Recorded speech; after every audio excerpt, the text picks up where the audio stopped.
Kia ora, talofa, hi, and welcome to episode 3 of Tanurumanga's Team Talk, proudly sponsored by Victual, New Zealand's first health and wellbeing supplement that combines ancient Māori and Pacifica wisdom and ingredients. And on this episode, we're fortunate to have Jordan Hyland with us. Now, I've got a bit of a lead-in, but mate, you've been jumping around all over the place. We've been trying to tie this chat down for a few days, and part of it was my fault. And then all of a sudden, you're changing houses and bubbles, and all those kind of things. Can you just run us through that? Oh, mate. Hey, first of all, cheers for having me on, T. It's a pleasure to be here, mate. And it's bloody good to see you. But yeah, I've been all over the place, mate. Just been stuck down in Auckland and locked down there. And unfortunately, haven't been with my team up in Whangarei and stuff. And I managed to get up there for a few days and stuff. And then there was a bit of a hiccup around the exemptions and stuff like that, as you might have seen. And then headed back to Auckland, got stuck down there for a couple of weeks. And then just been trying my heart out to get back up with the team and stuff like that. They had a couple of games there, a good one against Waikato. And then, headed up to Whangarei. And the day that I headed up, Whangarei got, and the whole of the north got locked down with that COVID case. So we were on a bus at 9:30 p.m. and heading down to Tauranga. And so I've been up to Whangarei and then down to Tauranga. We got down about 4:30 in the morning. AM down at the Tauranga and been in isolation then through till now where we're still waiting on a couple of results to get out and get out and train and stuff. So she's been a pretty hectic few weeks there. Jeez. You've been trying to outrun COVID, literally. I've been trying my best, mate. I still can't escape it for some reason. Oh, no. I see that there's another case in Kati, or there was a bit of a scare there as well. So it's still following you around. It's not far, mate. We could be on the move. We could be on the move again. Jeez. Oh, jeez. It's just one of those things that we're just got to wait and see and roll with the punches, and hopefully we don't have to move. But if it's anything like Whangarei and it does get moved into some type of isolation, we may have to move south again. Is that right? Yeah. So I mean, it's just what you got to expect, really. I think COVID's thrown out some punches and stuff that everyone's kind of been caught off guard with, and it's just rolling with them and hopefully making it all work. Oh, you're definitely rolling with them. You might be able to roll all the way down south somewhere, trying to get away from it. Yeah, no, hopefully not. So we'll talk around. Obviously, you've been with the Blues, you've been with the Highlanders, bit of Māori All Black, some great accomplishments there. Can you just tell us, where it all started and a bit about yourself and your background, please? Yeah, sure. I born and bred on the North Shore of Auckland, and just around the Browns Bay area, just around the bays there. Mum and dad, I have a half sister and stuff, and grew up there playing for the mighty East Coast Bays rugby club, all the junior stuff, and right through till high school. We went to Westlake Boys, third form right through to seventh form. It wasn't the best too with the books and all that sort of thing, and I kind of got by. I wasn't an A student by any shot, but I kind of got by, and then obviously just playing rugby is best of my ability. Won a couple of championships with Westlake, 2005, 2006. Good couple of wins there, but we couldn't really beat any of the Auckland teams and stuff. Unfortunately, they're just a little bit out of our league. And then 2007,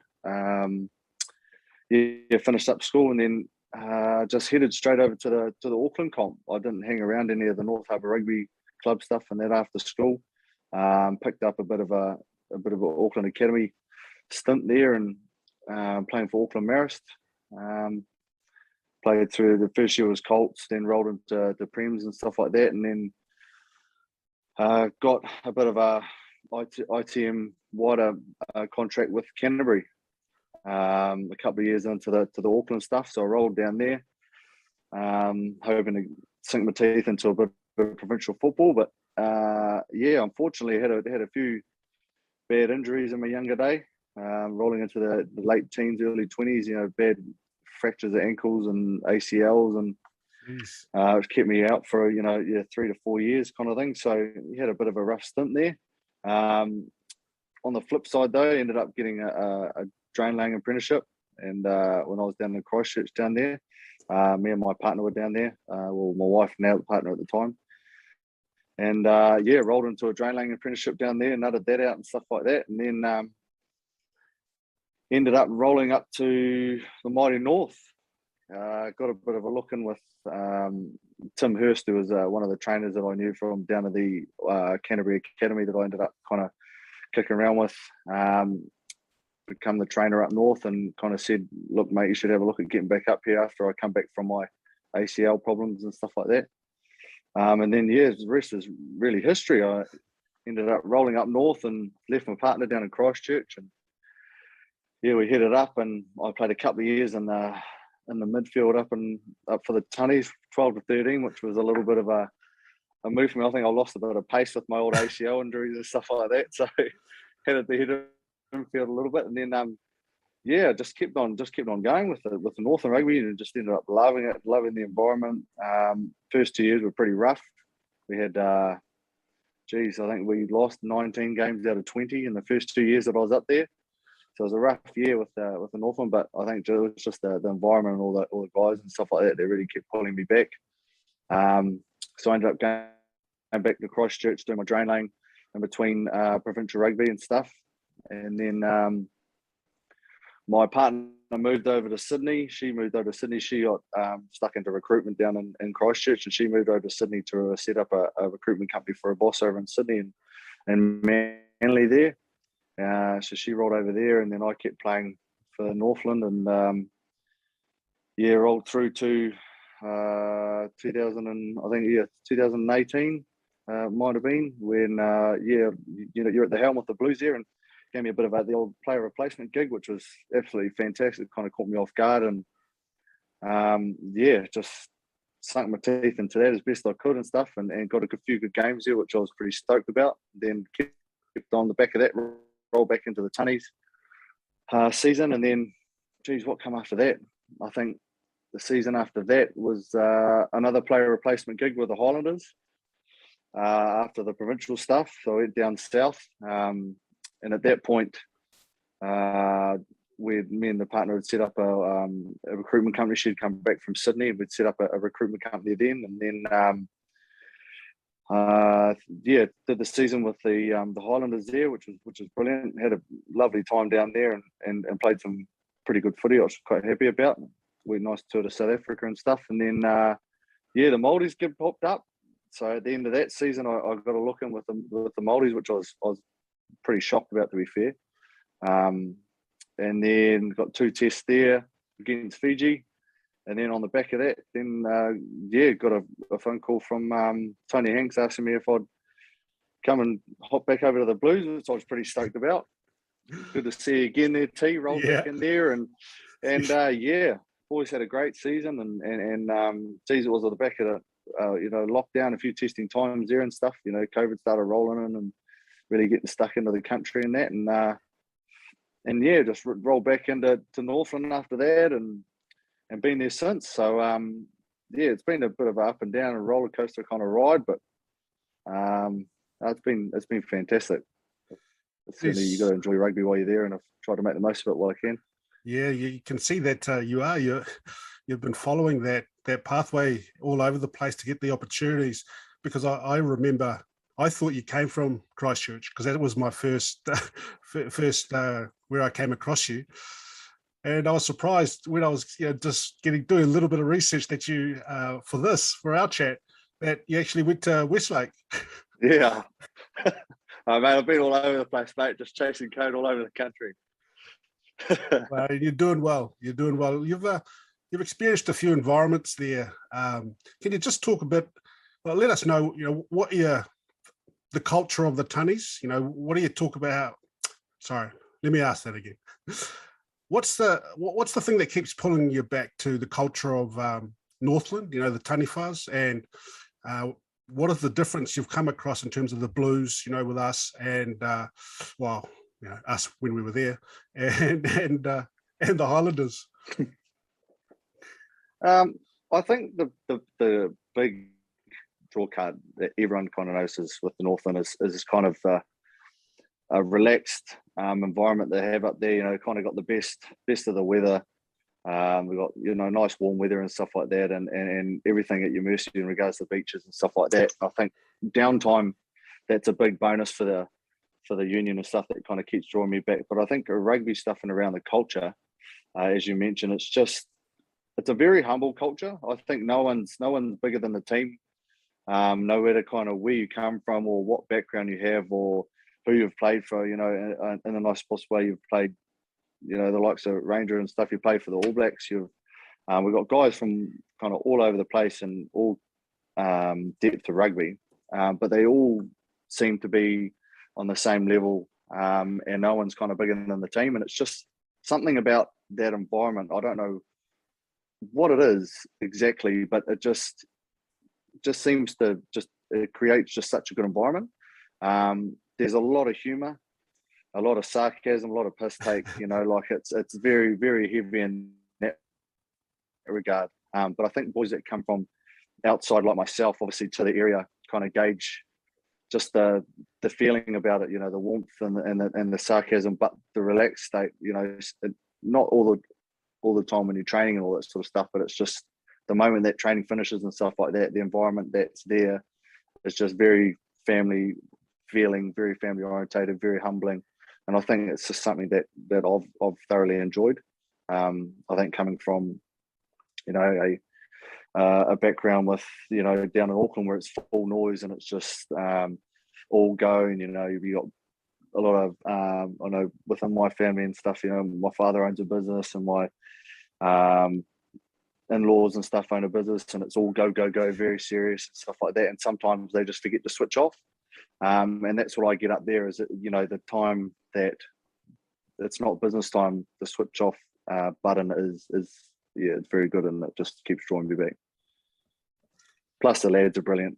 All the guys up there are brilliant. They're all pretty stellar guys. So it keeps drawing you back for sure.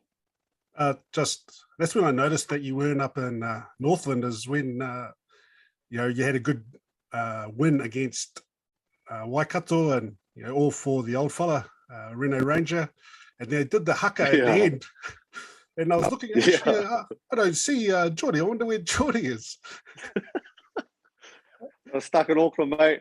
I don't know whether to bloody be celebrating and jumping through the roof or bloody crying. I just didn't really know. I wanted to be there so badly. And I think the fact that, I potentially got comms that I might have been up there that day, and then they come through in the morning that I wasn't allowed to go across the border kind of thing, that something had happened. And geez, it was just a kind of emotional bloody roller coaster that day. I was so chuffed, and I was so stoked for Rooster to get his hundy and stuff, and for the boys to get such a good win. But at the same time, I was so emotional I couldn't be there. So it was a weird one. But on the back of that, with the question in regards to the environment and stuff like that, it is, because you keep going draw back to that culture and stuff like that, we are very tight and stuff like that. And I think there's a big difference between that environment too and the Super Rugby environment too.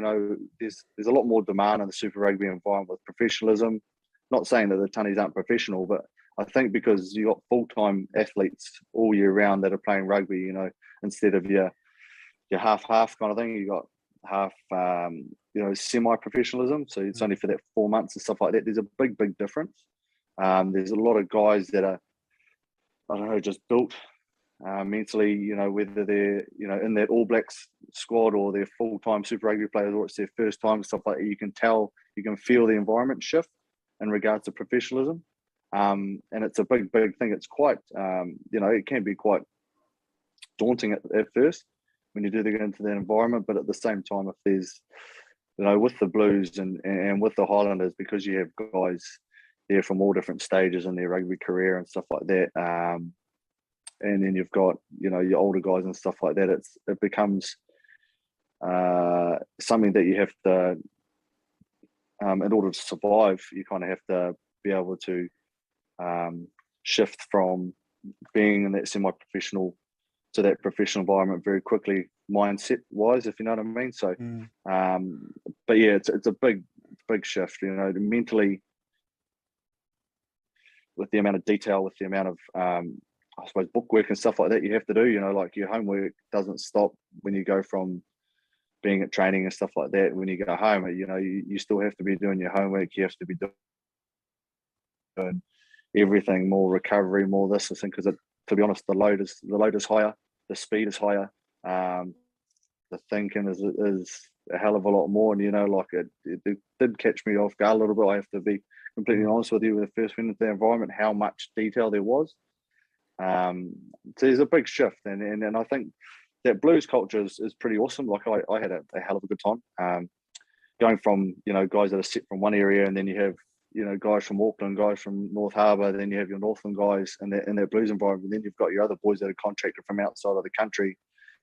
And it's the best thing about rugby is when you come in together, how your environment, what your environment is like when you have all these different people from different parts of the country. And even like I said, you know, that last year that I was with the Blues, you know, you got Joe Marchant coming over from the UK and stuff like that. You got people from all aspects of life and different places and stuff, but you all come together as a team. That's pretty cool, and I think the Blues environment do that very well.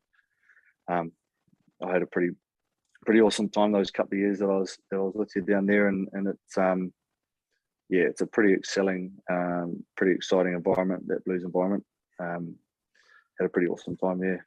Oh. And then the Highlanders, on the other hand, you know, it's you know, still that same, you know, like it's Super Rugby, you've got your, you know, all your top guys in there and stuff like that. But it's just that I think it's just a different environment down there in regards to, I think it's the size of the place that I think makes all these different franchises a bit different. Like there's not as much travel. There's you know, like it's a far smaller place. And in regards to getting together and doing things outside of rugby, off the field and stuff like that, it's a hell of a lot easier. You know, you got guys that are only 10 minutes away and 10 to 15, 20 minutes away in all areas of Dunedin and stuff like that. So I think doing little things like that sometimes makes it a bit easier. And I think the cold can make it a little bit, I don't know, it just makes it a little bit better too. Everyone wants to be together. Everyone wants to be, you know, inside doing things together. And it's just, I don't know, it's just a little bit different, mate. It does make it a little bit different. But then I think there's yeah, in regards to that cold weather, you know, you get drawn to a few places, fireplaces and stuff like that, you know, predominantly pubs and stuff like that, which is quite cool. So yeah, look, they're all different environments, and I think they've all got something special about them, which I've thoroughly enjoyed, you know, whether it's the people, certain cultures that they have, and you know, from aspects of people coming together within that team, from all different places and stuff like that. And I don't know, yeah, it's just a mixed bag, but I think that rugby environment, no matter where you go, is a pretty special environment, especially when you're doing it for a job. Pretty awesome. Yeah, it's for you especially too, you know, what you talked about, being a replacement player and all of a sudden have to uproot yourself. You move in, find a place down there. So where did you stay in Dunedin? And who'd you stay with? I'm quite lucky. I had all my mum's side are from down there. Oh. So I've got a lot of cousins and aunties and uncles and stuff like that I could just, you know, in a heartbeat, just give a call to. So I stayed with my cousin Oren and his family, and was brilliant there, based just around like kind of Green Island, around there, and it's just, you know, 10 minutes into town, and they got a beautiful, nice new home, so it was super warm and a fireplace roaring, and Auntie was bloody making me meals every night, and it was fantastic. Yeah, they were so accommodating. It was unbelievable. So yeah, it was just a bit of a score in that regard, getting down there and stuff, and it was cool to catch up with a lot of that family and stuff that I haven't seen for a while. On Mum's side, it was quite cool, and predominantly the funny thing is that that's where I learned a lot about the history in regards to the Māori side of the family, because it's her side that it comes from, and found a book, you know, and there's bookcase and stuff about all the family history and stuff like that. So it was quite funny that what come after the Highlands with the Māori's gig and stuff like that, I actually was able to do a bit of research about it prior to that gig, so it actually worked out quite good. It did work out for you, didn't it? But how did you cope with the cold? you're from up here, you go to Northland, they're not cold places usually. Nah, mate. Oh, yeah, definitely caught me a bit off guard. Some of those frosts in the morning, mate. Holy heck! I went in with about 3 or 4 layers, and the boys were giving me all sorts of looks. Rolling down there with a bloody big hunting and fishing Northland jacket, stuff like that. The boys are going, "Geez, mate, it's not even that cold outside, but gee, it catches you off guard, mate.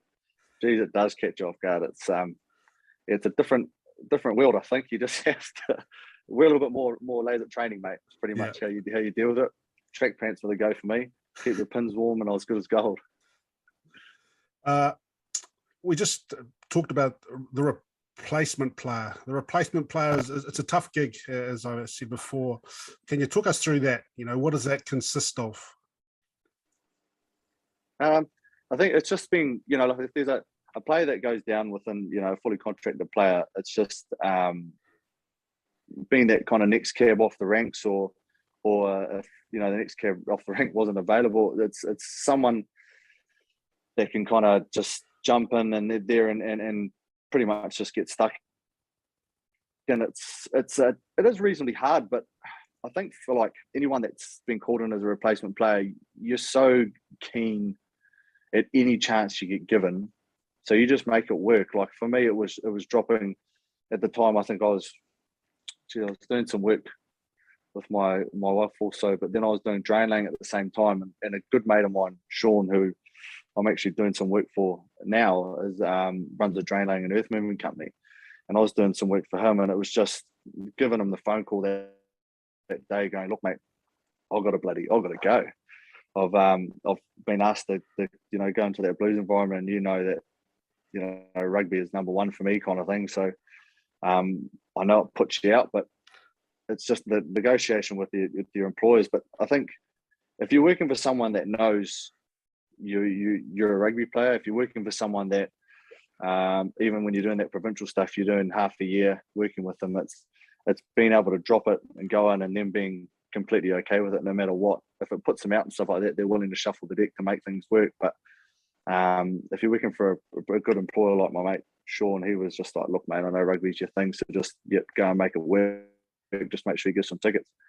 So yeah, I think it's just being willing to adapt with those player replacements. Like, you don't know if it's for a week, you don't know if it's for 8 weeks, you don't know if it's for the rest of the season. Like, you get given a bit of communication, obviously governed by the injury of the player that's been put out, but you just have to be willing to try to go in there and put your best foot forward and try and make a statement, or try and do something just to really push your case in regards to actually getting yourself a spot. You're not there to just kind of make up the numbers, really. And my point of view is that player replacement, you want to go, and it's just like being given your first shot or your first Super Rugby contract. You kind of want to go on and make a difference and just try and adapt to the environment and get yourself most comfortable as soon as possible.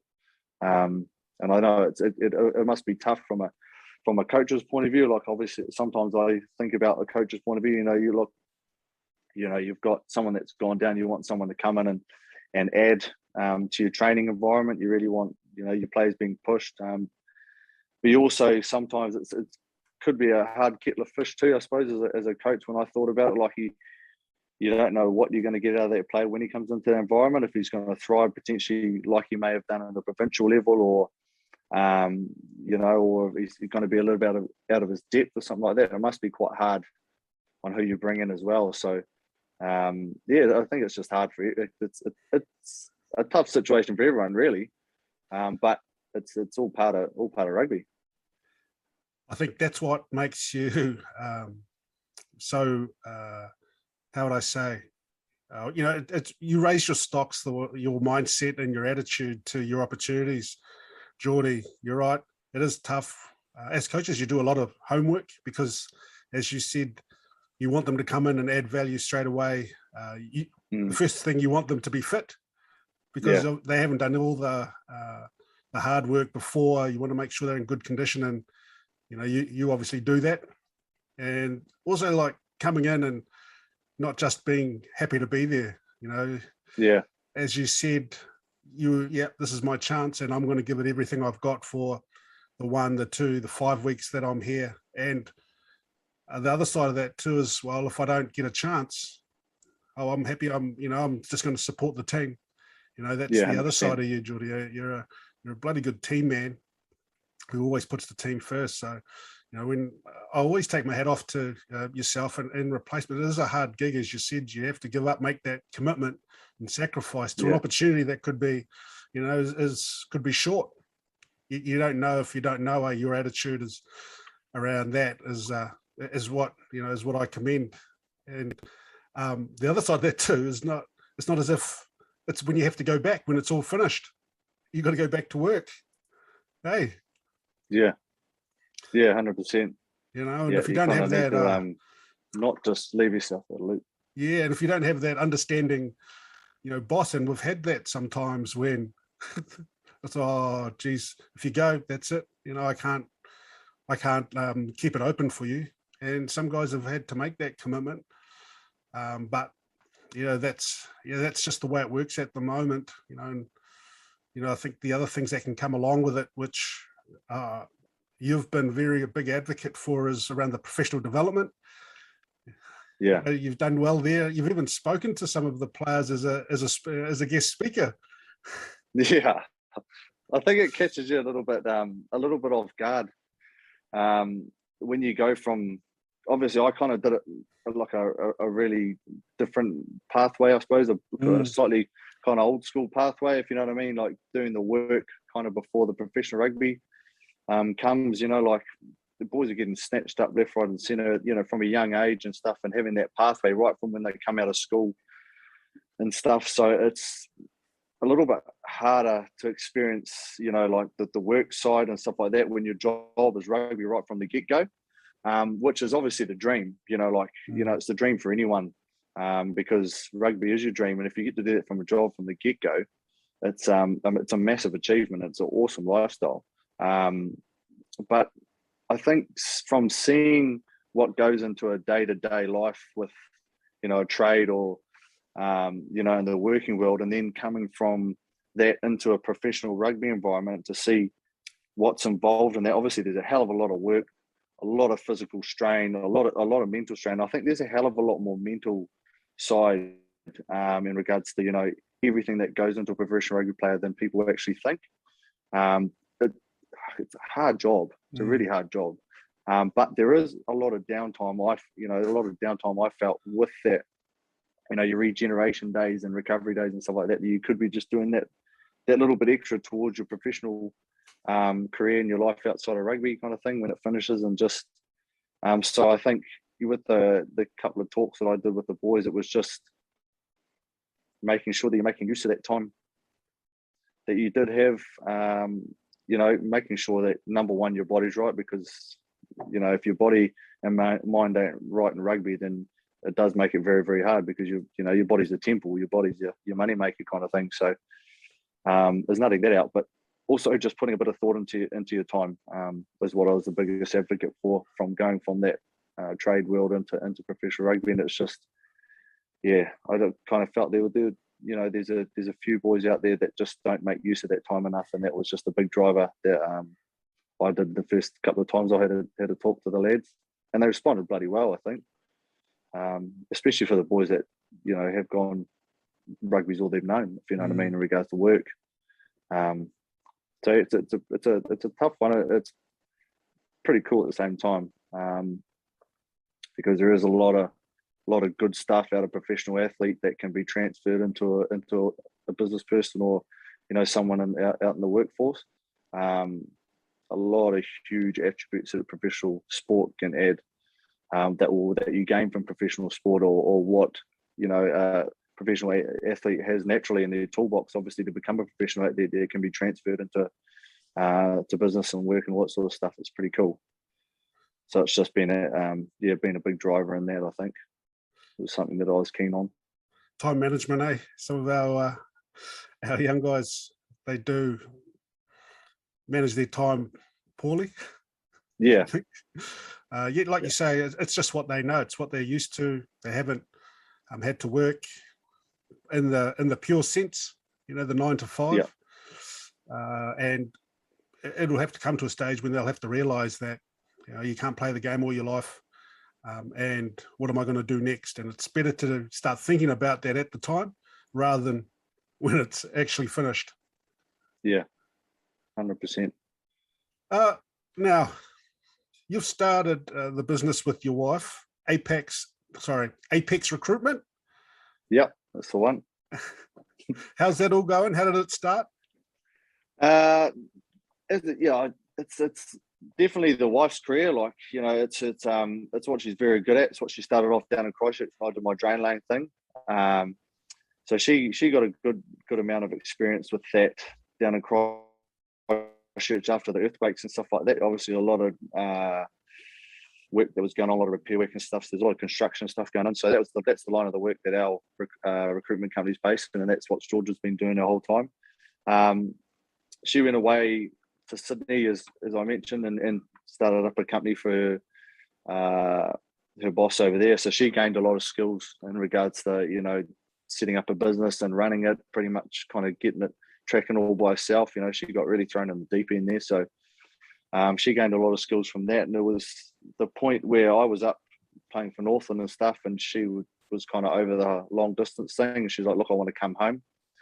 So I said, beauty, what's the plan? What are we going to do work-wise, all that sort of thing? So she's just like, oh, you know, I'm thinking, you know, recruitment, I'm quite happy doing it. And then it was just pretty much just an idea that I just said, look, just do your own, we should just do our own thing, you know. There's a bit of a push that I suppose come from both of our parents owning their own company and kind of seeing how, you know, once you develop it and once you get it running the way you want to, you know, the bit of, not so much freedom, but you just get a little bit of flexibility in regards to lifestyle and, you know, how you want to schedule your days in and stuff like that. If, you know, something comes up, you can kind of duck away knowing that you're the boss and all that sort of thing. So a lot of that was a bit of a draw card. So I just said to her, look, come home. And that started in, 4 years ago. So 2017, I think.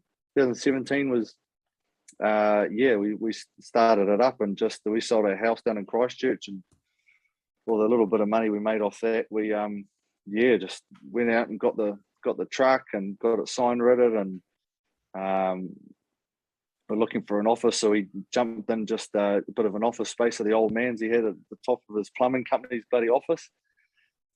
We just jumped in there, and then Georgia kind of just started ringing up all the old clients and stuff that she had down in Christchurch and seeing if any of them moved up to Auckland, and any contacts that they had in regards to construction, and friends that were project managers and site managers, a few of the old man's contacts, just anyone that we knew within the construction industry that we kind of just jumped at, saying, hey, do you need any labourers? Do you need any hammer hands? Do you need any carpenters? And it was just it was kind of, we just winged it, to be fair, mate. Like, it was just gather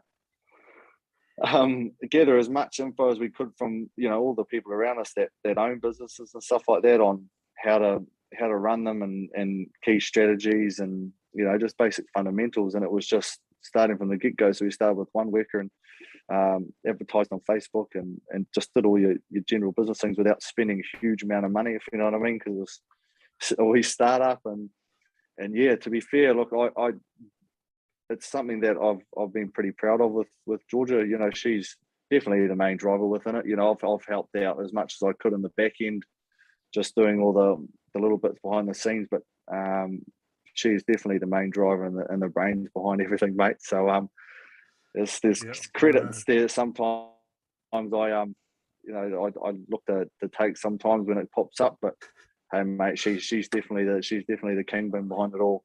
And it's going well. Look, it's obviously COVID throws a few curveballs and everything, but I think the biggest thing that we've learnt with these COVID, if you kind of go in strong to the COVID and you kind of have, you know, all your ducks in a row and a bit of a backup there, then you kind of come out strong. So it's it's going pretty good. It's actually, the last couple of months have been a weird one, just with obviously the Delta, there's another lockdown and stuff, but the last couple of weeks have been pretty positive. So it's it's good. Got a few staff there and it's trucking along nicely, actually. Is your inspirational, Geordie? I'm just going through that. As we talked about, we missed a few chat times because one thing yourself, you're trying to get out of Auckland, and I was trying to sell my house at level 3. She's the timing of it. Eh? Oh, the timing of lockdown! I'll tell you. We're about to go onto the market, and then we went into lockdown. You can't do anything, so had to wait till level 3, and then when you got to level 3. You have to be out of your house for people to see it, and so they can only. So you're not supposed to be out of your house. Yeah, that's right. That's a tough one. And you can't go visit anyone. So, we're going parking up at the Auckland Domain and just sitting there for 5 hours, so they could have open homes and get just all the it's what you have to do to try and get through and make do in COVID times. You just have to adapt. And listening to you, I thought I had it tough. I thought, oh, why is this happening to me? And listening to you as well. Some people are doing it tougher than I am. But it does make you grateful. And just listening to you say that, that commitment, to go into business, when you did that, is that what you wanted? You just said, like, this is us. If we're in, we're 100%. That's who you are, though, isn't it, Jordan? 100%. Oh yeah, it was kind of make the decision. Yeah, and as you said, just kind of run with it. And I think when you commit to something like that, and you obviously throw a bit of money at it, and then there's also the pressure of making it happen and making it successful. And when you do have people around you that are running successful businesses and family members and all that sort of stuff, it's just you don't really have the choice to, in a nice way, kind of screw up, if you know what I mean. You kind of just make it work. And I suppose there's just for anyone that was going into business that has done the sport thing, as I mentioned before, there's a lot of good stuff that you take from sport into business that I found as being pretty massive. I think that the competitiveness thing, like it's like almost like a motivator. Competition's a motivator within sport and stuff like that. We all compete against people. It's whether you're in a team or individual. So the competition's kind of always motivated me and my wife. So that's a big thing I think that we transferred in that space with the business and stuff like that. There's always going to be bigger companies and there's with a lot more budgets and bigger money and better resources and stuff like that, but it's still a motivator to be just as good or compete against them and not just bend over and just kind of get screwed kind of thing. So it's just you just keep fighting, and I think that's a big thing with sport, and always practicing and trying to master your craft is another thing too. I think you take from sport.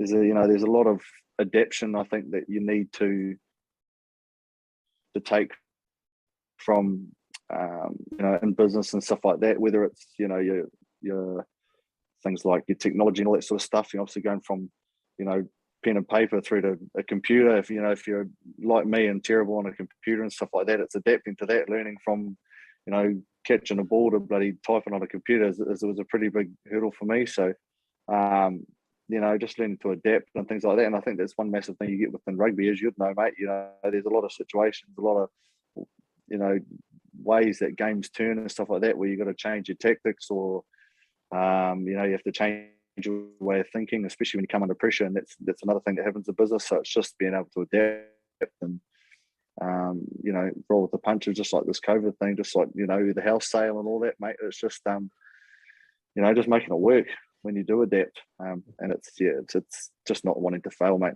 And none of us want to fail. So as you'd know, being a competitor and stuff like that, doing the sport thing, you're out to win. So I think it's just the same with business. You still get injured in this business thing.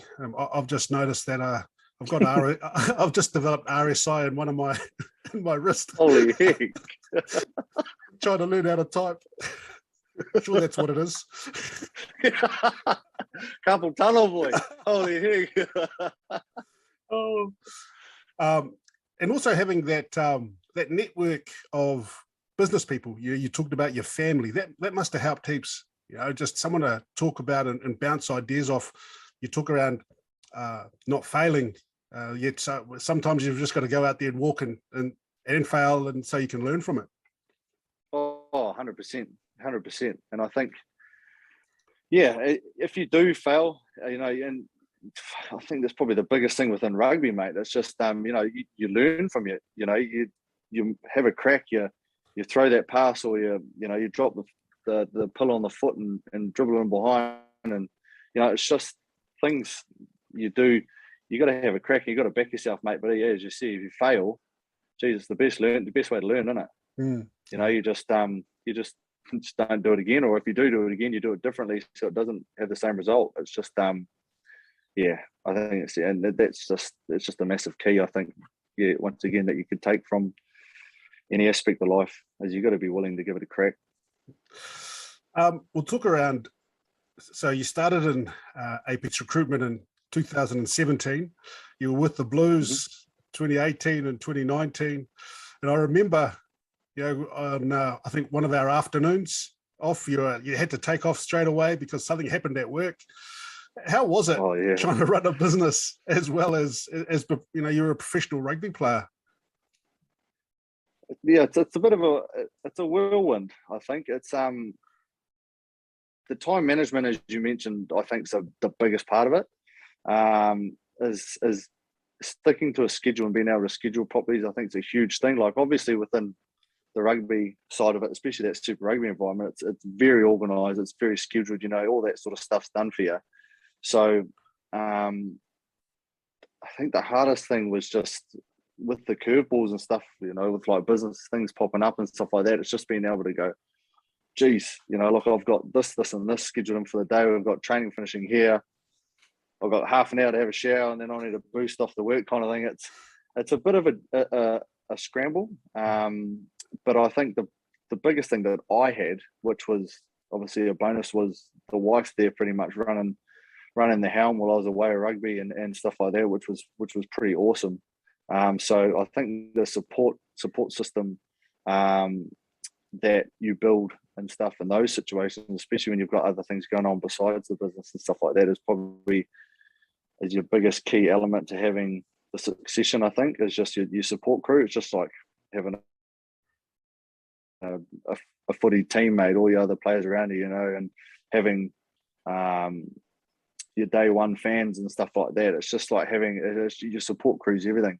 So I think if you can have someone and people to help you out in tough times and bounce ideas off and be able to delegate for you and all that thing, you can make things happen. But yeah, mate, it was tough, especially as you mentioned that day when, geez, we had some silly bugger do something stupid on site and oh man, it was she was a big day out, pretty much shut the whole site down, and it was you start just seeing bloody dollar signs in your eyes go as soon as the site shuts down, and it's all because of your worker and stuff like that, just not really doing things that he should be doing, and it's just oh mate. But yeah, I think if you can communicate it and stuff like that, like I did that day with you coaches and stuff like that, which really helped me out. It's just just being able to quickly get out of there and sort it out, which we've got it all sorted, which was fantastic. But yeah, it's certainly not easy. But I think that the biggest part to making it work is the scheduling, and just using your time wisely, I think. But also, I suppose you got to be willing to do it as well. Like, mate, you're pretty exhausted on the back end of a big day at training and stuff like that, and being able to mentally keep going and stuff like that with the work and stuff. But when it's your passion and it's your name on the underneath director on the company and stuff like that, and it's your kind of lifeline, then you just need to make it work, I suppose. You don't really have a choice. You can't really muck around in the nicest possible way. You just got to make it work, mate. And it's definitely been a pretty awesome roller coaster. I enjoy being busy, so I think having that something to go to after training or after rugby at the end is pretty cool too. And on the back of that too, it's just I think when you're in that professional rugby environment, obviously the money and stuff starts getting better, potentially just depending on what you're doing for a job and all that sort of stuff, but the money can be good. So on the back end of that, it's also the mentality of thinking, well, I'm earning pretty good money now. The last thing I want to do is leave that environment with the rugby and all that sort of stuff, and then my pay and my, the money coming in significantly drop because I've got to start from scratch. You want to, in the way that me and my wife thought, it was like, if you're making this good money now, why not do the work while you're, in your spare time or whatever you want to do with your study or, a trade or something like that. So you can come out and carry on making the good money, so you don't have to change your lifestyle too much, if you know what I mean, in regards to not so much what you're spending, but just, the way that you want to do things. Yeah. So that was a big kind of factor in the way that I thought about it too. You just want to carry on having that good money coming in and stuff like that. And, I didn't want a significant drop and then have to be worried about that in the nicest possible way. So yeah, it's all about kind of setting things up. Yeah. Was a big driver in that. Well, you're right. Keeping busy is probably key for someone like yourself who likes to be busy. I can't do two things at once, so Me neither, mate. I gave up the footy. I just can't think like that. So that has been something that we probably might have to go back to at some stage in life. But I think the other side too, in terms of what else, obviously the money wise is great footy, but also the learnings in terms of the opportunities for the professional development opportunities from the New Zealand Players Association. Can you talk about what resources you were able to access, when you're part of the programs, or you are part of the programs? So I think they do pretty well with those. Obviously, each team has the player development manager, which is someone that's kind of dedicated to and paid to be there to help the players out as much as they can in regards to developing their career outside of rugby, or get them thinking about putting their money in that they are earning in the right places to help them with life when they come out of rugby. And I think it's something that the NZRPA are doing pretty well. They seem to be front loading it quite heavily, and putting people in places and making good strategies for these people to help players out. I think all the information's there, and it's really, really good. Obviously, in regards to with the Blues and stuff like that, I think she's phenomenal at her job. She really kind of did everything she could to help the boys out, whether it was people coming in to give them a few key learnings out of their life stories and stuff like that, or if it's professionals within banking or real estate or anything like that that can lend a hand or talk to or help the boys out with their money or careers. But it's also, I think the buy-in from the players has to be there at the same time too. So it's a two-way street. So you can get given all the information, just like leading the horse to water, but it's just willing to be able to soak it in and use those opportunities wisely. And there's a lot of opportunity to meet some pretty successful people around that rugby, around what the PDMs say, using those times for your promotional stuff that you have to do for sponsors and using all that stuff wisely. PDMs will say. So it's, you can do a lot of pretty good networking while you're playing rugby. As I said, with the professional people and those entrepreneurs and big businesses and stuff like that that are sponsoring these teams that you do a lot of work for, and it's just getting a card or shaking the right hand and showing a bit of interest in what they do for their work and all that sort of stuff that can help you on the back end of your rugby and stuff like that, which even I've myself with my business have dialed into even the short time that I was, within that environment, to get contacts and targets and work and stuff like that. So I think it's just understanding that all of those classes and all the information you get given is you just got to be a sponge and just soak it up. But I think the NZRPA are doing pretty awesome things with all the PDMs being there, especially within Super Rugby. You got someone there all year round, or all season round, sorry, to help you out with any questions and giving you lots of information. So it's pretty good in regards to helping the boys with developing outside of rugby. How are you coping with COVID now? Obviously, like I've talked to a couple of people that do online business. So online's okay. We're an online business as well. So, we're still able to function. Yet, yeah, you guys, you're out there. You have to. When I was labouring, that's kind of what motivated me to become a rugby player because I didn't like it.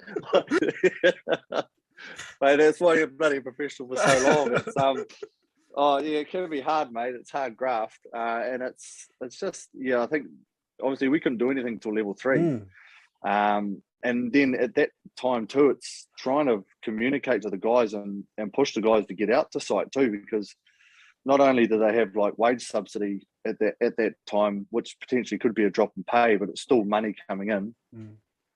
I suppose the risk of going out and getting COVID, or being in that environment where you could be exposed to it or spread it or something like that is scary at the same time too. So it was trying to get the guys motivated to get back out on site and get back out and earn more money than they would have been getting with the subsidy and all that sort of stuff too. So it's been pretty tough. I suppose the good thing that has helped is just that obviously your wage subsidies and stuff like that, and that resurgence money that was there to help businesses and stuff like that if you were down on percentage wise of turnover and stuff like that. But mate, I think it's just coming up with a plan as soon as you get to that point with the level 3 to get the ball rolling. It's just having a plan and that downtime in level 4 and stuff like that. So when you do get to hit the ground running, you can just really move and try and pull some of those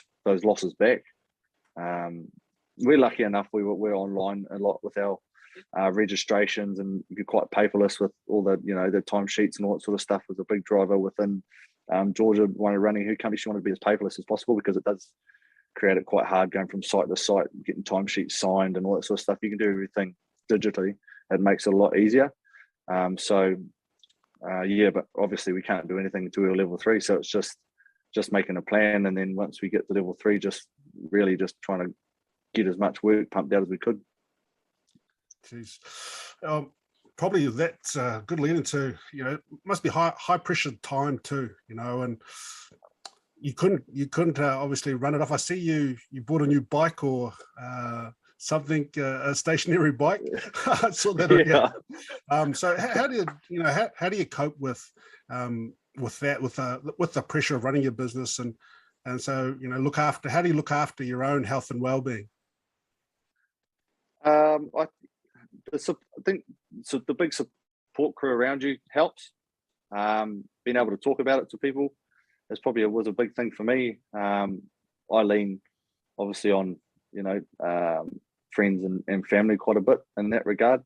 Mate, it was a bit of a tough one. I think the whole recent lockdown thing, especially with the not knowing if I was going for rugby too. It was really odd. It's just something I hadn't experienced before, to be fair. So, mate, I think the wife was probably a big part of what helped me up and down and stuff like that. I think exercise was a big thing mentally for me, which kind of kept me going. As you see, I bought that bike and stuff because I broke our other one. The pedal bloody blew off the side of that thing when I was trying to get the last reps, and so the exercise was a big thing for me. I think if I hadn't got outside and hadn't exercised, mate, I would have been all over the place. So that was something that I kind of really held on to in regards to help with the stress and all that sort of stuff. And the mental side of it was just, I think if I exhausted myself with the physical stuff, then I wouldn't be thinking too much, if you know what I mean, because that's the one big thing. You kind of have a lot of downtime. You have too much time in your hands, you overthink things and you make out things to be worse than they are. So I think, the exercise and being around family and stuff, that really helped. But I don't know. It's, mate, big curveball, as you know. It's a big curveball in parts there, mate. I don't really know what to think. But it's just keeping that little side of that light at the end of the tunnel, I think, is the biggest thing that can just keep you moving and getting around your support crew. Yeah, look, just listening to you today, Overthinking, yes, I was part of that. Like you said, we had a lot of things going on just before lockdown, and you start to think, woe is me. And then you have to learn to adapt. You've shared, as you say, there's a couple of moments where you start to be competitive. So, well, I've done it now. I'm in it. If I'm going to be in it, I might as well be in it to win it. 100%. Hey, but you do have those 100%. days where you just, am I in it to win it, or am I just in it just because I don't want to do anything else? But yeah, I'm a bit like yourself. We've been through these lockdowns a bit now, and this one was probably the hardest just because there was so much going on, and I can't wait till, I don't know, it's virtually like level 3. We can go outside and do things. We're pretty fortunate when you talk to other people overseas that have been through it for 18 months and that. Yeah. It 100%. Yeah, you just got to keep. I'm a bit like, I've got to go outside and get some fresh air. I talk myself out of things. Have a good conversation with myself. Then come back. Oh yeah, no, I'm good. I've sealed that. Yeah, I think I was lucky enough just to. My son Hendrix is coming up 2 next month, so he's kind of at that age where he's just mad. He's doing laps around the house. He's kind of up. He's down. He's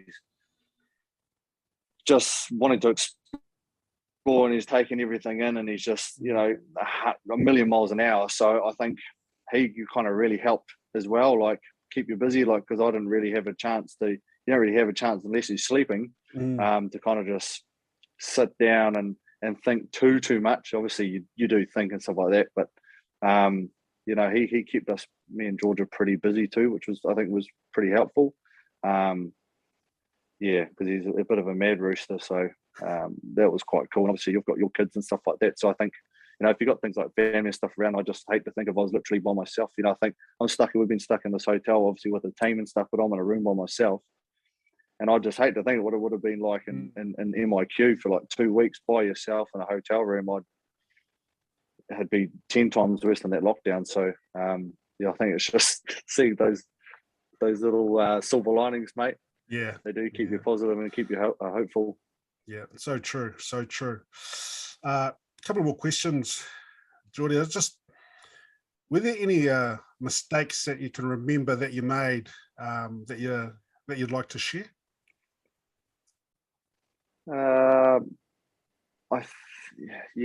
There's been a couple, mate. I think just kind of with the training and stuff like that. I think it's just having a balance. I think there's parts, especially in my early days, just training. It's all I've kind of known, and with the rugby and stuff like that. That I know there's probably a few things I regret that I didn't do up until now. That I kind of wished I'd have done a little bit more. Just even little things, explore things like your surfing and I've never been snowboarding before because I was always worried about injury and stuff like that. I know it's a big thing, but it's kind of, I see it as a mistake. No, yeah, I don't know, but I think it's one thing perhaps I maybe regret a little bit is just not doing a little bit more, few things outside of that rugby environment and work environment in order to experience things in life a little bit, which I'm kind of making up for now. My wife surfs and stuff like that, so she's pretty much taught me how to swim really, and since I've been with her, and now I'm out surfing and all that sort of thing. So it's probably one thing that if I could redo, I would. Probably it's being a little bit more balanced in regards to the life and work kind of thing.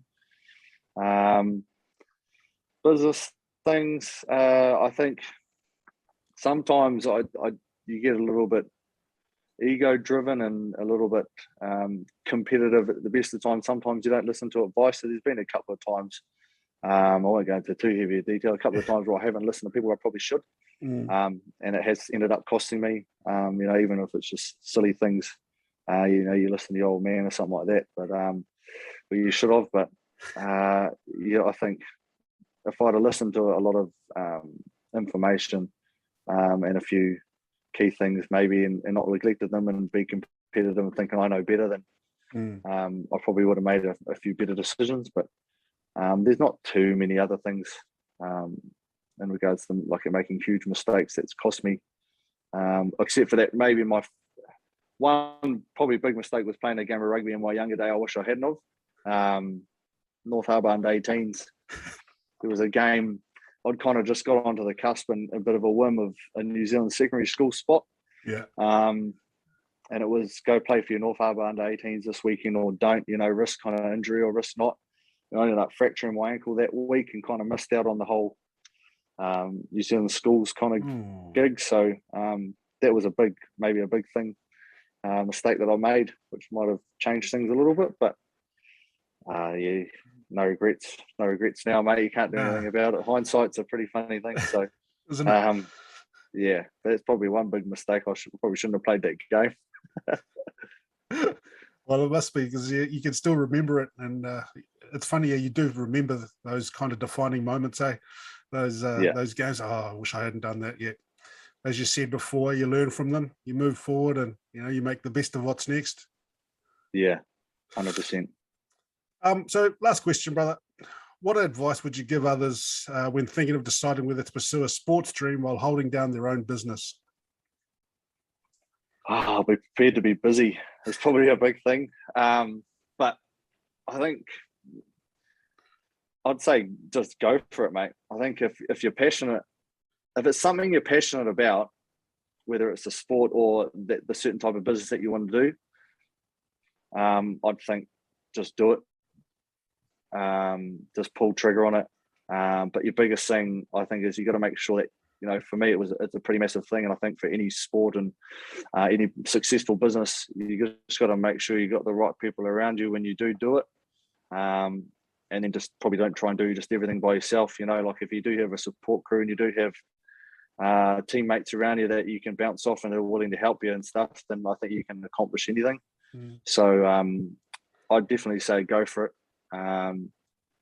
Be very open to adapting, open to learning things, be a sponge, soak up any information you can to help, but definitely have good time management.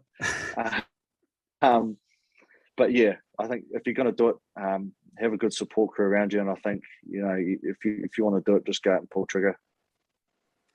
Sounds like that network of people you've got have been a big help to you, and Georgia obviously has been a big help to you, to the business, as I find with my wife. 100%. Doing everything. I'm good at making coffees at the moment, doing the washing, while on my place. Just do what I'm told, but yeah, I'm learning so much. It's been awesome. Yeah, I think you feel like a bit of a fish out of water, but that's a good thing, as you said. Yeah, that competitive nature starts to come forward, and you got to learn that, tell everyone that you're the fish out of the water so someone can help you, because, someone might have to put you back in it. Yeah, 100%. But I think, for like yourself, the competitive nature will get you through, mate. Even just at trainings and stuff like that, too, buddy. The blue stuff, when you're bloody strapping on the boots, you're getting out the back on, light young fellas up, mate. You want to back the clock. Jeez, that competitive nature comes through, and it's a pleasure to see, and I think it's pleasure to see with anyone, and it will get you through, especially the business will get you through. Oh, appreciate that, Geordie. Hey, appreciate your time. Hopefully you're not on the move again, and you've outrun COVID for now. We wish you and the Tunnies and yourself all the best, and also your business with your lovely wife, Georgia, and you've given me some real food for thought, and probably some inspiration to just keep going. I do get tough. It does get tough for me sometimes, So I really appreciate your time for that. You take care, brother. I appreciate it, mate. Thanks for having me on, and all the best with the new business venture and with the family and stuff, and obviously with the health sale too, mate. Bloody good on you. So keep pushing forward, and hey, you're always here for a chat, mate. It's awesome. Thank you very much. Cheers, Geordie. Cheers, T. Nice.